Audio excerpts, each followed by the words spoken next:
காஷ்மீர்லங்க winter வர்றதுக்கு இன்னும் ஒரே 1 மாசம் தாங்க இருக்கு. அந்த 1 மாசத்துக்கு முன்னாடியே வீட்ல இருக்கக்கூடிய பாத்திரங்கள் எல்லாத்தையும் வெயில் இருக்கும்போதே கழுவி நல்லா நீட்டா வந்து அடுக்கி வச்சுறது வழக்கங்க.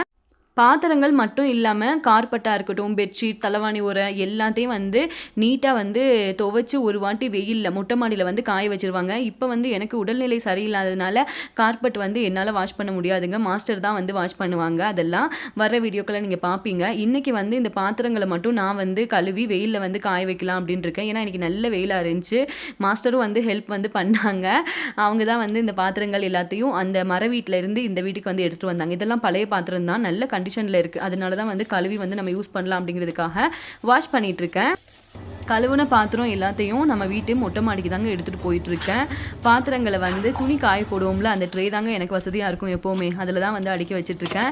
அனைவருக்கும் இனிய தீபாவளி நல்வாழ்த்துக்கள். இன்னைக்கு நல்ல வெயிலா இருக்குங்க. ஈவினிங்குள்ள காஞ்சிரும். தேங்க்ஸ்